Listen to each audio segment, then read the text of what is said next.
Acting Director of the CDC's National Center for Injury Prevention and Control, Dr. Christopher Jones. Dr. Jones, I appreciate your time. Thank you for being here. Yeah, thanks so much for having me. And first of all, help explain for us, why did the CDC want to change these guidelines? Why was it important? Well, a couple of things. CDC first put out guidelines around opioid prescribing in 2016.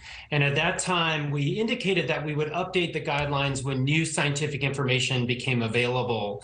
And what we've seen really since that time is that the science of pain care, how opioids work, where they're effective, where non-opioid medications and where non-pharmacological treatments or non-medication treatments are effective, the science has advanced. But we've also heard from the challenges that patients and providers face in providing care and getting care for their pain. And this guideline provides an opportunity to update, based on the latest science and the human story, how best to approach pain care in the U.S. Sometimes that includes prescribing opioids, but in many cases, non-opioid medications or non-medication treatments actually do better. And that's one of the key messages that we're trying to put out with the guideline.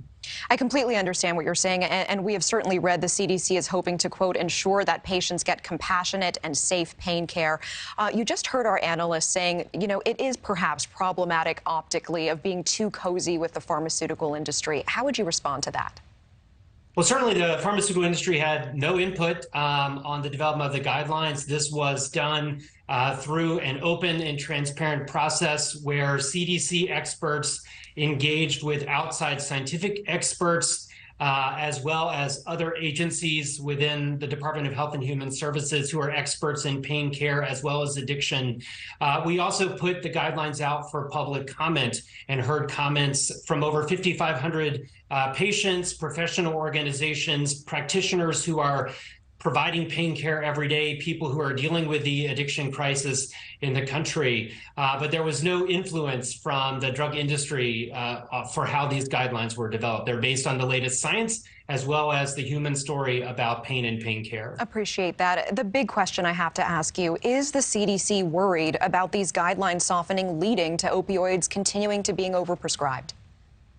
Well, again, if you look at the actual guidelines, often what we're saying is that we should really optimize non-medication treatments, non-opioid medications, and really reserve opioids for when there is a clear-cut case that they are likely to benefit and that you're paying attention to the potential risk. Basically, if the type of pain is severe enough or a type of pain that's likely to benefit more than have a risk for opioid use disorder or overdose, then opioids could be considered. They should be done in a very thoughtful way and a cautious way, starting with the lowest dose for the shortest duration possible. But we really emphasize that there is evidence to support many other types of pain treatment before you get to opioids.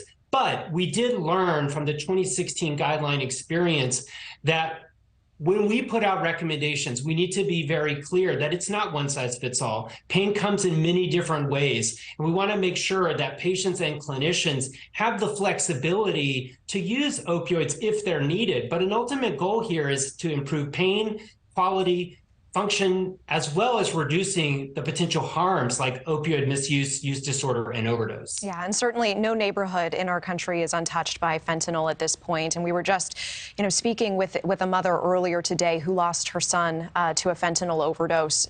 She and other parents are concerned, and certainly there is no single solution. This is a multi-pronged, very difficult situation, but concerned that making it easier for doctors to prescribe opioids will only make the situation worse. What would you say to parents like her?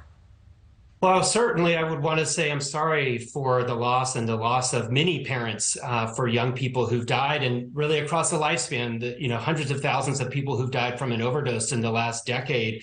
But what I would say is that we're operating on all cylinders at CDC, working with our federal partners, working with criminal justice, public safety, our addiction partners, our professional societies, really with a full court press to address what is illicit fentanyl, not prescription fentanyl, but illicit pills that are coming in from Mexico and China that are really what are driving overdose deaths. So part of that is expanding access to naloxone, raising awareness that people might be getting a pill from a friend that they think is a painkiller, but it's really highly lethal, potent fentanyl. We need to raise awareness about that. We need to help people who are addicted get into treatment and stay into treatment and ultimately get into recovery.